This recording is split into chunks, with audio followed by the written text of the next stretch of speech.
운동에 대해 알고 계시던 모든 상식이 잘못됐다면 어떨까요? 수십 년간 믿어온 건강관리법이 실제로는 나이 든 분들의 건강을 해치고 있다는 충격적인 연구 결과가 발표됐습니다. 의학계 전체가 발칵 뒤집힌 이 놀라운 발견은 60세 이후 건강관리의 패러다임을 완전히 바꿔놓고 있죠. 더욱 놀라운 것은 이 새로운 방법이 기존 운동법보다 훨씬 적은 시간과 노력으로 놀라운 효과를 보여준다는 사실입니다. 이 운동법의 과학적 원리를 이해하게 되시면 운동에 대한 인식이 완전히 달라지실 거예요. 80세에도 계단을 거뜬히 오를 수 있느냐, 아니면 70대부터 휠체어에 의존해야 하느냐의 차이를 만들어낼 수 있거든요. 지금부터 시간을 절약하면서도 몸을 40대처럼 유지할 수 있는 비밀을 하나씩 공개해 드리겠습니다. 코펜하겐 대학교의 최신 연구진이 60세 이상 성인 8,200명을 5년 동안 추적 관찰한 결과는 정말 충격적이었습니다.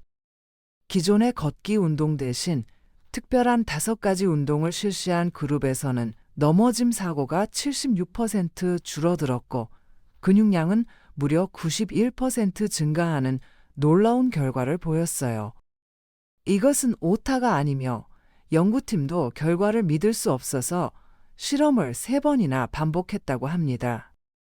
더욱 흥미로운 점은 이 새로운 운동법을 따른 참가자들이 기존 걷기 운동을 한 그룹보다 42% 적은 시간을 투자하면서도 모든 건강 지표에서 압도적으로 우수한 성과를 거뒀다는 것이죠.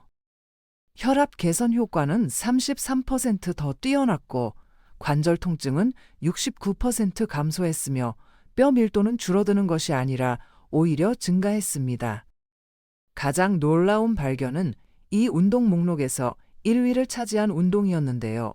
너무도 간단해서 연구 참가자의 96%가 별다른 장비나 사전 훈련 없이도 즉시 따라할 수 있었다는 점입니다. 그런데 이 단 하나의 운동만으로도 기대 수명이 44% 연장되는 효과를 보였다니까요.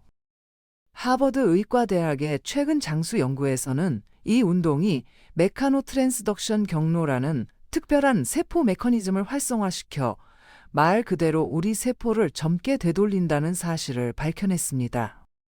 5번째로 소개할 운동은 벽 푸시업 정지 동작인데요. 겉보기에는 너무 단순해서 별 효과가 없을 것 같지만 과학적 연구 결과는 정반대의 이야기를 들려줍니다. 2023년 노화와 신체활동 학술지에 발표된 연구에서는 벽 푸시업을 정지동 동작과 함께 8주간 실시한 60세 이상 성인들이 기존 운동을 한 사람들보다 상체 근력이 36%더 증가했다는 놀라운 결과를 보여줬어요. 60세를 넘어서면 적극적으로 대응하지 않는 한 매년 근육량의 약 3%씩 손실이 발생합니다. 탱크톱을 멋지게 입기 위해서만이 아니라 상체 근력이 약해지면 장보기 가방 들기, 병뚜껑 따기, 넘어질 뻔할 때 스스로 균형 잡기 같은 일상적인 동작들이 점점 어려워지죠. 벽 푸시업 정지 동작은 운동 생리학자들이 말하는 기능적 근력 패턴을 정확히 겨냥합니다. 정확한 실행법을 알려드리면 먼저 벽에서 팔 길이만큼 떨어져 서시고요. 손바닥을 어깨 높이에서 어깨 너비만큼 벌려 벽에 대세요. 코끝이 벽에 거의 닿을 정도까지 천천히 몸을 기울이고 이 자세를 3에서 5초간 유지하시면 됩니다. 가슴과 어깨, 팔은 물론이고 놀랍게도 복부 근육까지 함께 작용하는 것을 느끼실 수 있을 거예요. 핵심은 속도 조절이에요.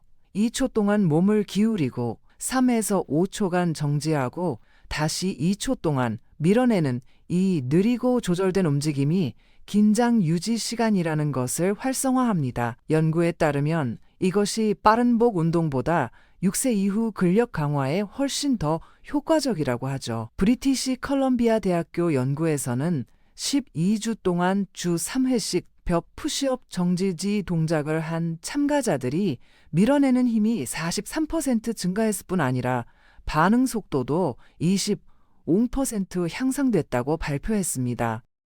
4번째 운동은 저항을 이용한 앉아서 다리 들어 올리기인데요. 앉아서 하는 운동이라고 해서 쉬울 거라고 생각하시면 오산입니다. 2024년 물리의학 아카이브에 발표된 연구에 따르면 저항을 더한 앉아서 다리 들어 올리기가 60세 이상 성인의 보행 속도를 30%, 계단 오르기 능력을 47% 향상시켰다고 보고됐거든요.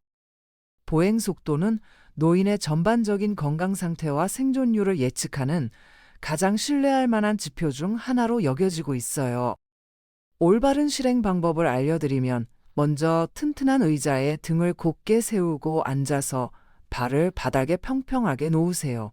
오른쪽 다리를 천천히 앞으로 쭉 펴서 무릎을 가능한 한 곧게 만들어주세요. 목표는 다리가 바닥과 수평이 될 때까지 들어 올리는 것인데 처음에 그 높이까지 올라가지 않더라도 전혀 걱정하실 필요 없습니다. 이 자세를 2초간 유지한 다음 발이 바닥에 닿지 않도록 천천히 내려주시면 한 번의 반복이 완성돼요. 대부분 사람들이 놓치는 중요한 포인트는 동작 내내 등을 의자 등받이에 단단히 붙이고 있는 것입니다. 이렇게 해야 올바른 근육을 사용하게 되고 관성이나 허리 보상작용에 의존하지 않게 되거든요. 한쪽 다리로 10에서 15회씩 반복한 다음 반대쪽으로 바꿔서 같은 횟수만큼 해주시면 되는데요. 한 번에 한쪽 다리씩 운동함으로써 신체 각 부위가 독립적으로 작동하도록 만들어 나이 들면서 자연스럽게 생기는 근육 불균형을 교정할 수 있어요. 세 번째 운동은 균형 도전과 함께하는 서서 발 뒤꿈치 들기 운동인데요. 간단해 보일 수 있지만 건강한 노화에서 가장 무시되기 쉬운 요소 중 하나인 종아리 근육과 발목 안정성을 목표로 합니다. 국립노화연구소에서 2023년 실시한 획기적인 연구에 따르면 종아리 근력이 60세 이상 성인이 향후 10년간 독립적인 생활을 유지할 수 있는지를 예측하는 가장 중요한 단일 요인으로 나타났어요.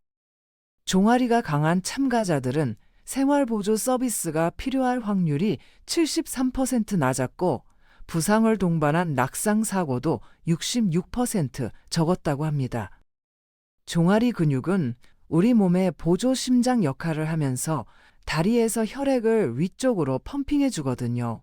종아리가 약하면 혈액순환이 저하되고 부종이 심해지며 혈전 위험도 증가합니다. 균형 도전과 함께하는 서서 발 뒤꿈치 들기를 하려면 의자 뒤쪽에 서서 필요시 균형을 위해 가볍게 손을 대실 수 있도록 하세요. 발가락으로 몸을 밀어 올려 발 뒤꿈치를 최대한 높이 들어 올리면 됩니다. 여기서 이 운동을 기하급수적으로 효과적으로 만드는 도전 과제를 추가하는데요. 동작의 정점에 도달했을 때 발을 내려다보지 말고 정면을 응시하면서 3초간 균형을 유지해 주세요. 이것이 나이 들면서 약해지는 뇌의 균형 메커니즘인 전정계를 활성화시킵니다. 천천히 다시 내려오는데 내려오는 시간을 3초 정도로 맞춰주세요.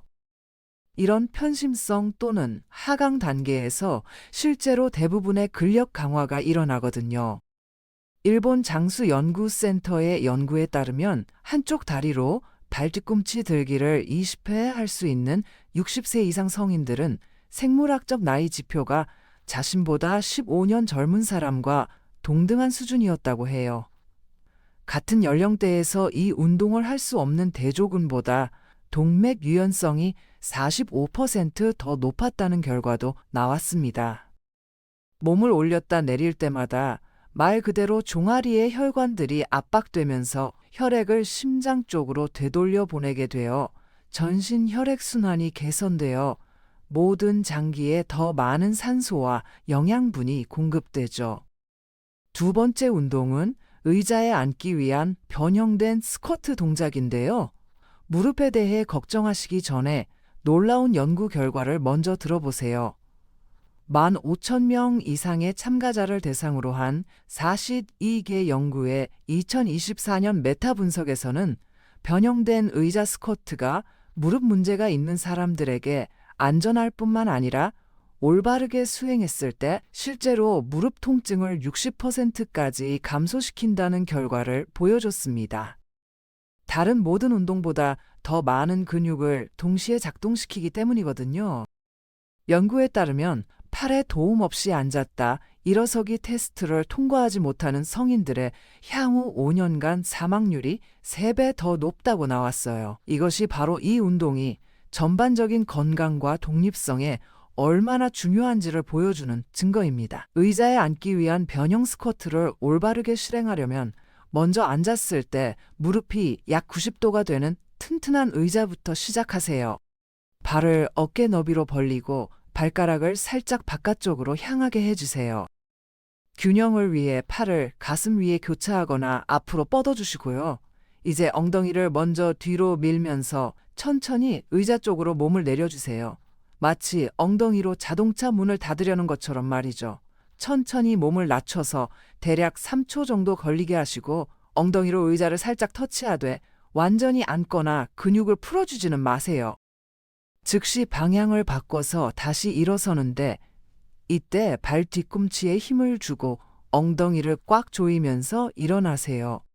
스탠포드 장수센터에서 60세 이상 성인들을 대상으로 단 6주간 주 3회 의자 스쿼트를 실시하는 연구를 진행한 결과 참가자들의 하체 파워가 49% 증가했습니다. 파워는 근력과 다른 개념으로 속도를 포함하며 실제로는 낙상 방지와 독립성 유지에 근력보다 더 중요한 요소예요. 그들의 보행 속도는 0.2m/초 증가했는데 별것 아닌 것처럼 들릴지 모르지만 의학적으로는 의존성과 독립성의 차이를 의미합니다. 그리고 이제 여러분이 기다려온 순간이 왔습니다. 60세 이후 건강에 대한 사고방식을 혁신적으로 바꿔놓은 최고의 운동을 소개할 차례예요. 1위는 버드독 홀드 진행 과정입니다. 이 운동의 과학적 원리를 이해하게 되시면 왜 의학계에서 이렇게 큰 주목을 받고 있는지 아시게 될 거예요. 이것이 바로 제가 처음에 언급했던 그 운동으로 하버드 연구에서 생존 지표를 44% 향상시킨 바로 그 운동입니다. 버드독이 특이하게 보일 수 있지만 핵심 안정성, 균형 감각, 인지 기능, 허리 건강, 심지어 뼈밀도까지 포함해서 노화와 관련된 모든 주요 문제들을 동시에 해결하는 유일한 운동입니다. 2024년 노인의학 저널에 실린 연구에서는 건강한 노화를 위한 가장 효과적인 운동이라고 명시했고요. 수치도 이를 완벽하게 뒷받침하고 있습니다. 버드독 자세에서는 척추를 중립으로 유지하면서 반대쪽 팔과 다리로 균형을 잡아야 하는데 이 대각선 패턴은 걷거나 뛰거나 기능적인 움직임을 수행할 때 우리 몸이 자연스럽게 작동하는 방식을 반영해요.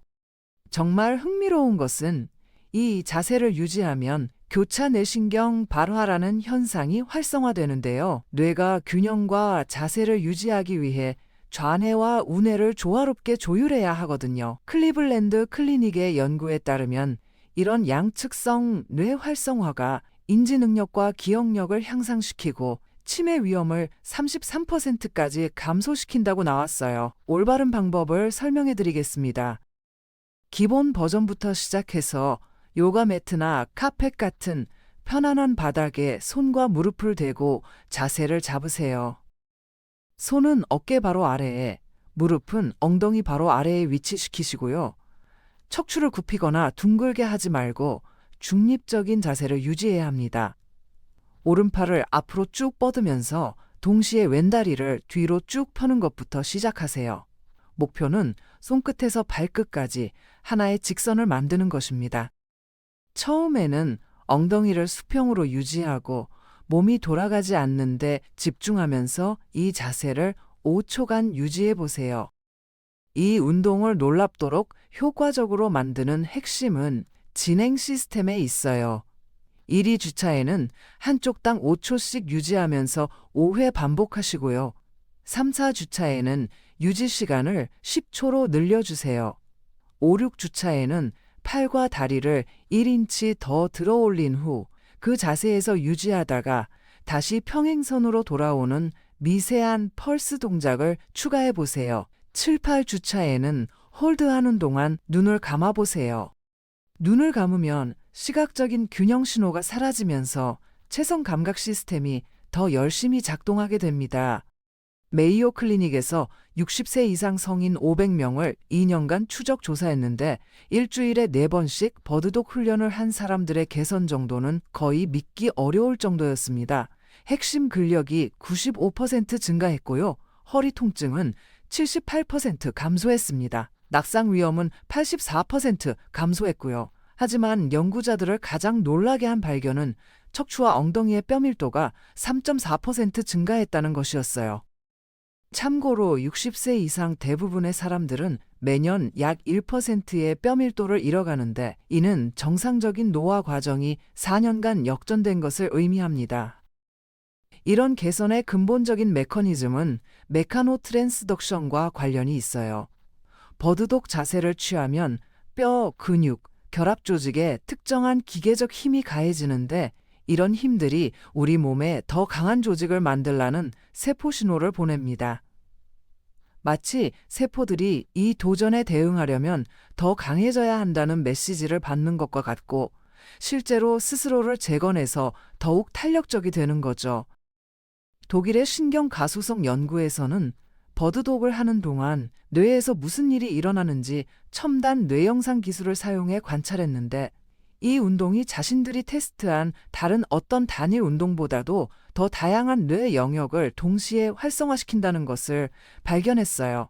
균형, 조정, 공간 인식, 실행 기능과 관련된 영역들이 모두 함께 활성화되고 단 8주간의 연습만으로 참가자들은 해당 영역의 뇌 용적이 측정 가능할 정도로 증가하는 것을 보여줬습니다. 우리는 대부분 사람들이 뇌 조직을 잃어가는 나이에 실제로 새로운 뇌 조직이 자라나는 것에 대해 이야기하고 있는 거예요. 버드독은 또한 60세 이상 거의 모든 분들에게 영향을 미치는 중요한 문제, 즉 회전 안정성 상실 문제를 해결합니다. 서서 무언가를 집으려 할 때마다, 식료품을 한쪽으로 옮길 때마다, 뒤를 돌아볼 때마다 회전 안정성이 필요하거든요. 이 5가지 운동은 나이 들면서 우리 몸이 쇠퇴하는 방식에 직접적으로 대항하는 구체적인 적응력을 만들어냅니다. 다양한 운동 평면에서 근력을 키우고 균형과 조정력을 기르고 인지 기능을 개선하고 뼈 밀도를 증가시키며 자신감 있게 삶을 살아갈 수 있도록 하는 정신과 신체의 연결고리를 강화합니다. 5가지 운동을 모두 하는데 걸리는 총 시간은 약 22에서 27분이고 주 3에서 4회 실시하시면 됩니다. 기억하세요. 이런 운동에서 성공의 열쇠는 완벽함이 아니라 진보입니다. 지금 있는 곳에서 시작하시면 돼요. 수정된 버전을 하거나 반복 횟수를 줄여야 한다고 해도 여러분의 몸은 놀랍도록 빠르게 적응할 것이고 단 몇 주 만에 얼마나 많은 발전이 있었는지 스스로 놀라게 될 거예요. 연구 결과에 따르면 90대에 접어들어도 상당한 개선을 보인 참가자들을 포함해서 시작하기에 너무 늦은 때는 없다고 해요. 이제 여러분의 의견이 궁금합니다. 60세가 넘으신 후로 일상생활에서 더 어려워진 활동들 중에서 개선하고 싶은 것은 무엇인가요? 현재 매주 몇 분 정도 운동하고 계시는지, 그리고 꾸준함을 유지하는데 가장 큰 장애물이 무엇인지도 솔직하게 말씀해 주세요. 아래 댓글란에 여러분의 경험과 생각을 공유해 주시면 정말 감사하겠습니다.